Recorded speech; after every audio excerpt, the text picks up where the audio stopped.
Hey, what's up YouTube? This is a review of a Aprilia Tuono V4. This is mine right here. It's a 2013. Just got it a couple months ago. Not even actually. And here, I'll give you a quick walk around. I really like this bike, and I kind of want to go over the pros and cons of the Aprilia Tuono. It's mostly good. Obviously, I'm very happy with it, and I think many of you would be too if you're considering getting this bike or changing from a sport bike to a sport naked. This is a really good choice. So we'll just fire it up so you can hear the engine. And if you don't know, the engine in this is the same one as from the RS V4. So it's got that V4 engine sound, which is kind of unique. It's not like the inline four screamers. I really like it. I think it sounds great.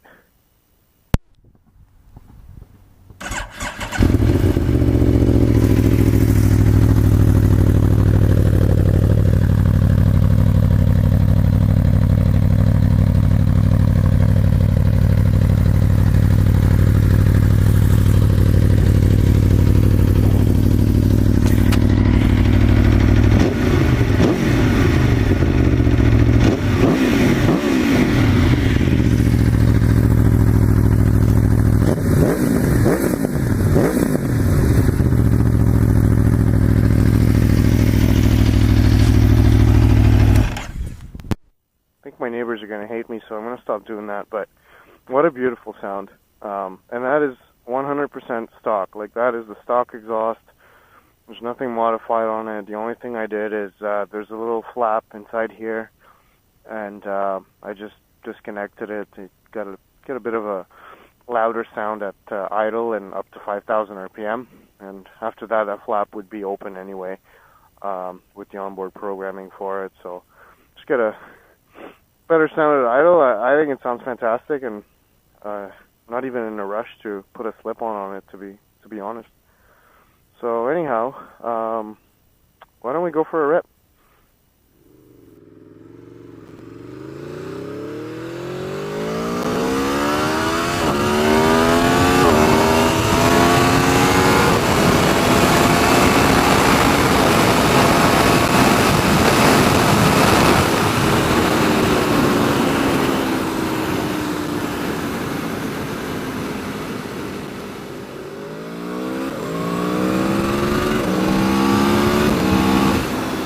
Oh, that sounds so good.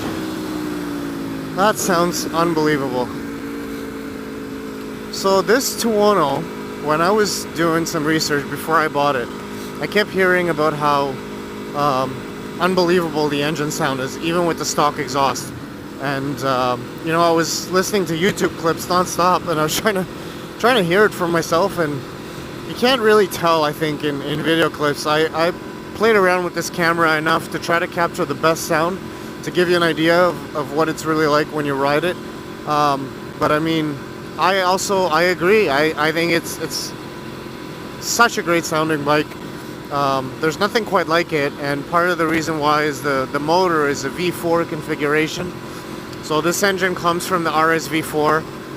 It's detuned to about 167 horsepower, which on paper doesn't sound like a heck of a lot if you compare, you know, to the modern leader bikes that are pushing 200, like the S1000RR, ZX10, and so on and so forth. But honestly, to get that kind of power, you have to be wide open throttle. You have to be like full pin, near redline, and you know, going 100 miles an hour in first gear, 130 in second. I mean, you just can't do that in the city. So I found, you know, my gsx-r just wasn't as enjoyable, and I was looking to make the switch to a naked 1000, and I kind of, you know, cross-shopped. I looked at Z1000s, I looked at the new gsx-s 1000, the FZ10, but I came across this, and when I started reading up about it, I'm like, holy cow, like, this is a great bike. So anyways, I ended up trading my 13 gsx-r for this. And honestly, it's the best move I ever made. I get all the power that I used to have, except now I'm comfortable. And honestly, like, that was the one thing that was just kind of getting to me. is riding a super sport, especially for street rides. You know, anytime you get on the brakes, all your weight, all your momentum shifts forwards. And where does it end up? Well, it ends up on your wrists. And then if you want to take some weight off your wrists, like, yeah, you should be, you know, pushing down on your pegs and absorbing the weight transfer that way. But realistically, your hands hurt, your wrists hurt, your back hurts after long rides. And I just found myself, like, not really going for rides all that often. Even though it was a nice day like today, I was just, you know, left the bike in the garage and just did other things. So anyways, very happy I made the switch. This bike is infinitely more comfortable than my Gixxer was. The riding position is much more upright, but it's still a pretty sporty position. Like, even, you know, the foot pegs are fairly high on this bike, and that's because it's also very capable on a racetrack. It's really designed to kind of be like a double duty bike. So you can take it to the racetrack on the weekend if you're like the weekend warrior type, but you can also commute with it to work, and be very comfortable during the week. So really, it's a perfect blend. I can't say enough good things about the motor. I mean, just the sound of it.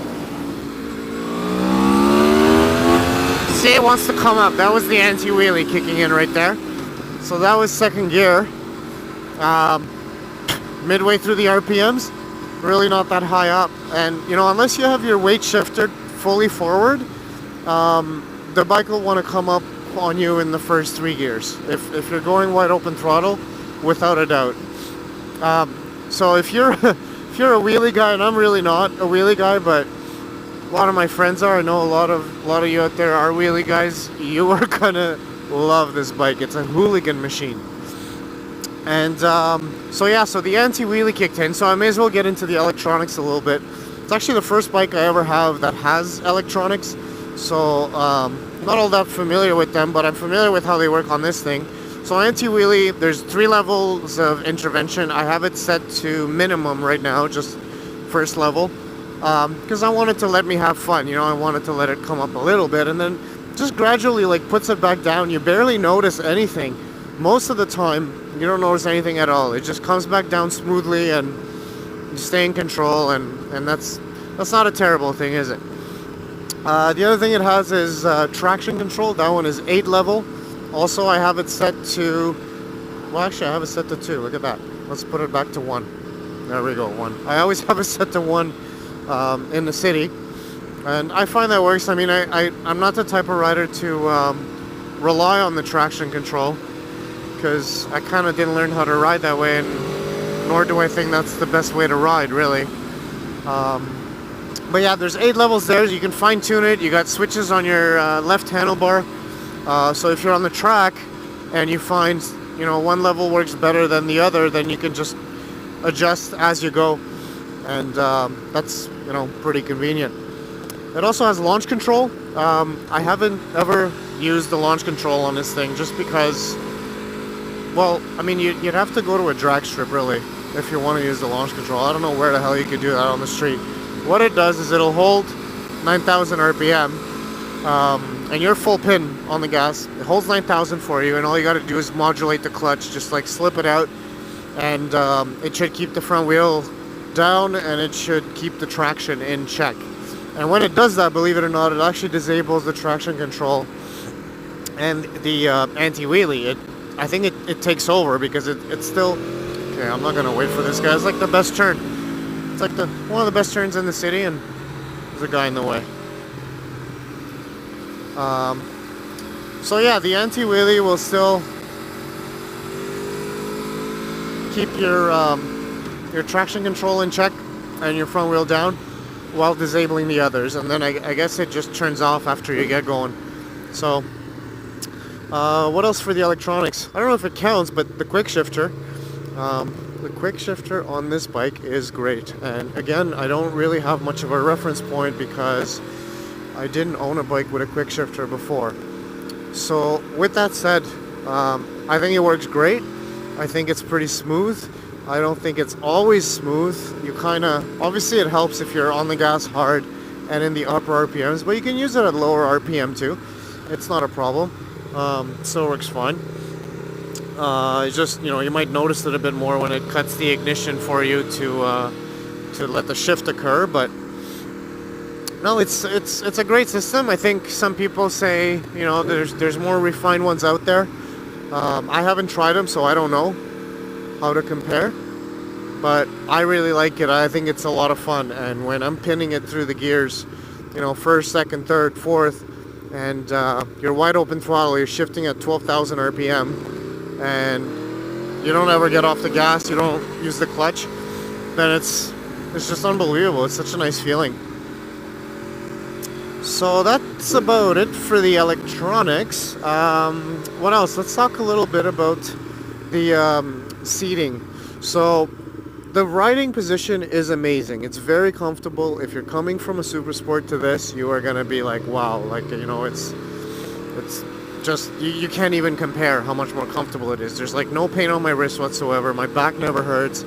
I've ridden this bike all day long. It's great. The one thing about it is the stock seat, as beautiful as it looks, it's actually kind of rock hard, and that's a thing they've had, I think, until the 1100s came out in 16. The seat on these things was so hard. So anyways, a lot of guys replace the stock seat with the Aprilia gel seat. That's really not an expensive upgrade. And then if you want even more comfort, you can go to the Saddleman. I'm not sure what the model is, but that's what I have on this bike. I bought the Saddleman seat. I found it on eBay, got a great deal on it, and the seat concern is now completely gone. I mean, I find this seat very, very comfortable. It's totally just made up for the fact that the bike doesn't come with a comfortable seat. The other thing about it is the wind buffeting. So as you can see here, there's not much of a windscreen, and I kind of don't understand why they do that for naked bikes, to be honest, especially like naked 1000s, because obviously these bikes are meant to give you quite a high level of performance, right? And anything above, well, I would say 80, 90 miles an hour, you start to really feel the wind, and unless you're fully tucking, you are just gonna feel like someone wants to rip the helmet right off your face. So that's not the best thing. Doesn't bother me all that much, honestly. For me, this is a street bike. I don't really track it or anything like that. I did do a couple track days with it, but it doesn't bother me too much. Again, it's a very cheap fix. You can get Puig screens for them, or there's other brands. I think MSR, or I'm not sure anymore who makes them, but AF1 Racing carries a whole bunch. And that might be something I'll do next year. It's just, honestly, just hasn't been a priority. So that's the screen. Now the other thing is the suspension, and I wasn't alone to notice this, because plenty of people on the forums were complaining about how harsh the suspension is. And I got the bike and I'm like, holy cow, like this is just next level harsh. I mean, like why? Like why would it be harsher than a super sport? There's like no reason for that. It's, what benefit would it have? And then saw my friends and they're like, yeah, it's an Italian bike, they're all like that, it's harsh, whatever. Well, best thing I did at my track day, there was a suspension guy there, Jamie from Propulsion. He does the Pro 6 track days, at least at Calabogie he did, and this was only a few weeks ago. And I had him tune my suspension for my weight, and it was money very, very well spent. I think it was only $60 it cost me, and he totally set it up for my weight, which is 200 pounds with gear on. I'm about 180 without, so with full gear, 200 pounds. He set the sag front and rear. He set the compression and rebound, and I'll post my settings actually in case you guys are similar weight. You may have good results with these settings, so just check in the description. But anyways, Jamie did a great job. Very inexpensive, and it's totally worth your while to, if you have any bike with any kind of adjustability in the suspension, just take the time and invest a couple bucks in having it set up as good as possible for your weight, and you're not going to regret it. The reason I did it is because on the track under front braking, I found it to get a little bit squirrely on me, and a friend of mine went to him and had his bike tuned by him and said it made a really nice difference. So I said, hey, why not? I'll do it too.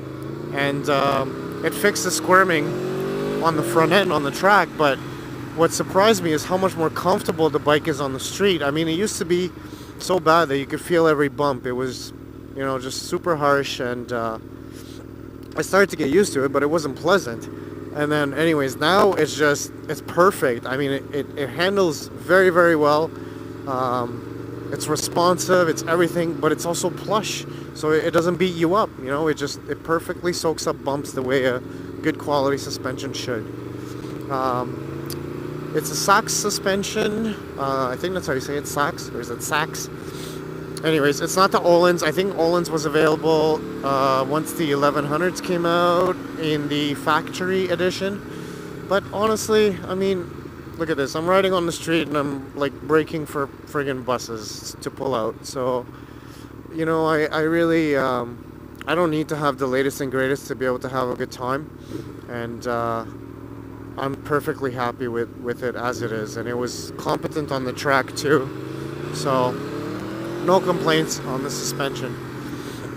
So that's essentially how you get rid of the few things that are unpleasant about the bike, because besides that, everything is perfect. I mean, the power is there, the comfort is there, the rider aids are there. It's really a complete package, I find, and you'd be hard pressed in its segment to find something that's more competitive, that offers you more. Plus, it has that exoticness to it, right? So not just because it's an Aprilia and an Italian bike, but the V4 sound is not something that you'll find in this class. I think everything else, I think Ducati probably has the Monster. That's a V-twin. I don't know if that's the same class, but all the other ones are inline fours, and they're more like screamers, So this definitely has, look at this guy. Good job, buds. It definitely has a unique note to it, and it makes me want to get back on the bike and keep riding it all the time. So nothing but praise on this end. Okay, I'm going to talk about something now that is much less pleasant.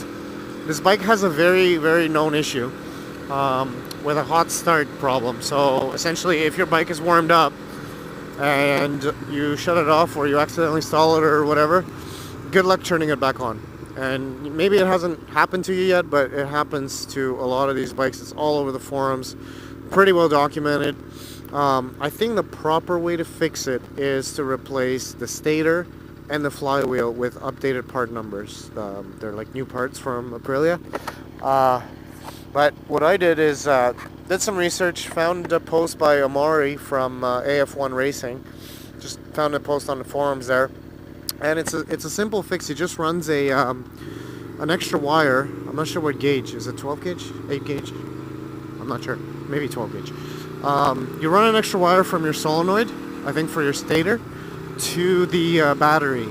And I'm the worst person to explain this to you, so I'm not even going to try, but that changes the loads that are placed on the bike when you start it, like when you crank. And I actually tried that very, very simple fix, and it's been great, because the bike had left me stranded. Like, I just got it back from the dealer, and I was stranded for 45 minutes. I couldn't turn it back on.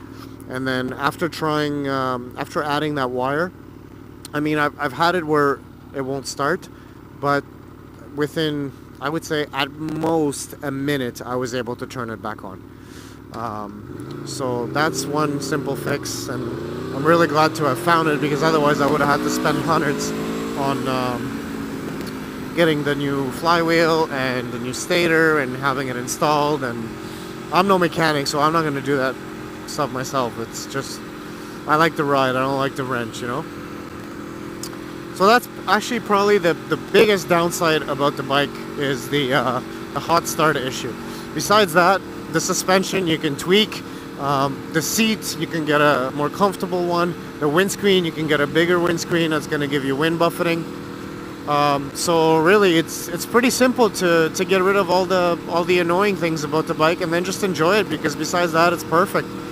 Like, I have fun now just taking it out for no reason. Even if I got nowhere to go, I'll just you know, take it out, listen to this sweet sound, and it's great. Go grab a coffee and see, like, that doesn't get tiring. I don't think that's ever gonna get tiring. Oh, such a good feeling. So I mentioned earlier I was on the track a couple weeks ago. Did a couple track days at Calabogie for their closing weekend with Pro 6. And I have to say, you know, I'd taken 5 years off track after a nasty accident I had back in the day, and got back on the track this year.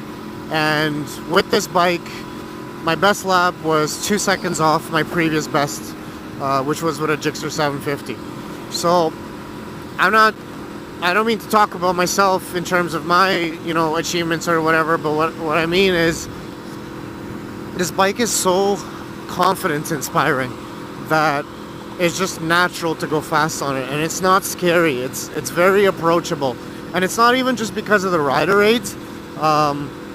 It's just like, for me, I started with a CBR 600 F4i, and then I went to Gixxers because those are bikes you sit in, and you sit a bit more upright, and I've always been more comfortable on more upright bikes, and not just more comfortable physically, but more comfortable pushing them. And I know it's kind of weird, because the racier position, like the R6s, the ZX-6Rs, is, you know, your ass is higher up, and you're really like leaning forward, and you're kind of looking at the ground.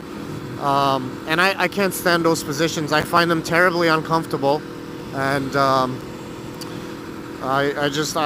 not fast with those bikes on the track. I rented one once. It was a ZX-6R, and I was 15 seconds off my pace. And I also rode my buddy's R6 back in the day. I think he had an 07. I couldn't stand it. It was just so aggressive for no reason. Anyways, all that to say that this is a bike you sit in, even more so than Gixxers, and more so than my F4i back in the day. So if you're like me and you prefer this position, it's going to inspire confidence in your riding, and you're going to be very, very quick to start pushing the bike. Much more than you normally would. There's also the rider aids, of course, but that's just a safety margin. Honestly, like, I don't rely on them to keep me shiny side up. I think it's great that they're there. I'm glad that I learned how to ride without them. Yeah, I mean, I've only really had the traction control kick in on me on corner exits at the track if I was a little aggressive with the gas. At the track, I ran it in level 3.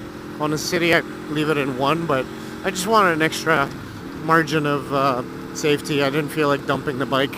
And you know, this bike is so pristine. It's in such good shape. It looks good. It sounds good. It's fun. I'm glad I have it, and I want to keep it for a long time.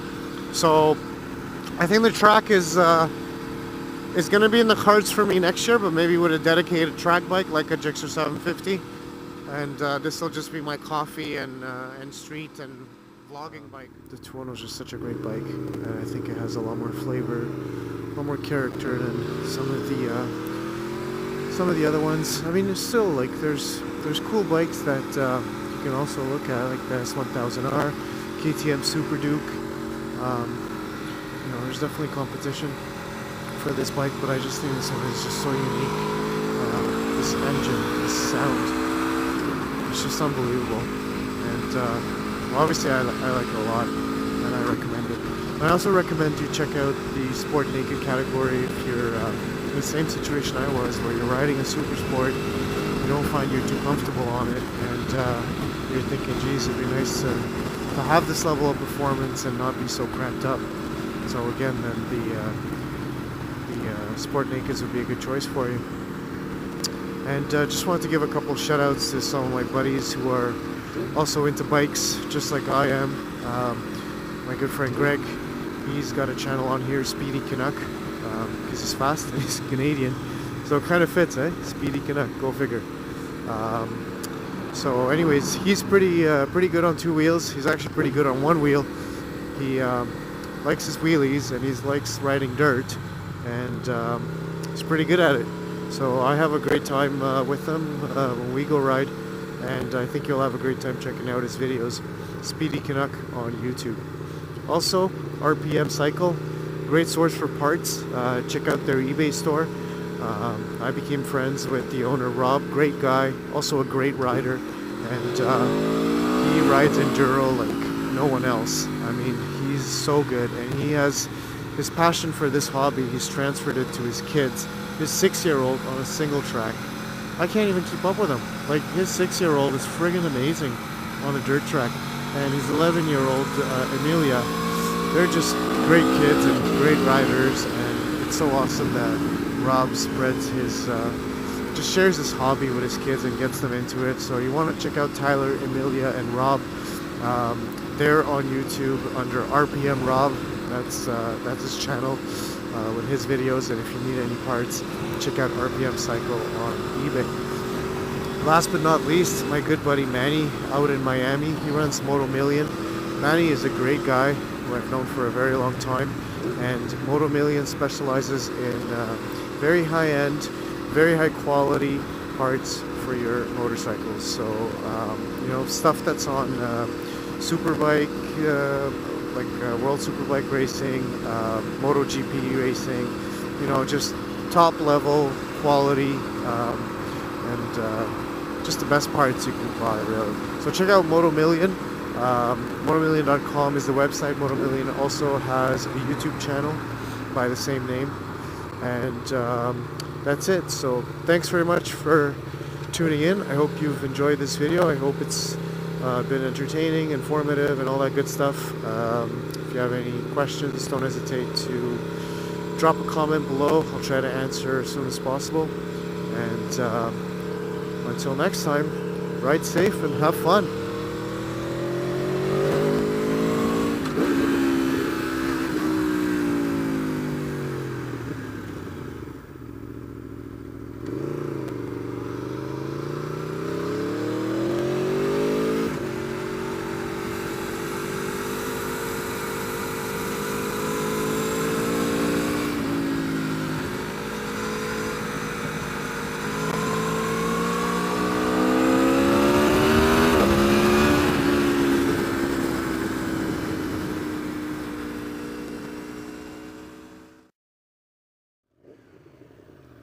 Okay, nice little stretch of open road here. Let's see what you can do.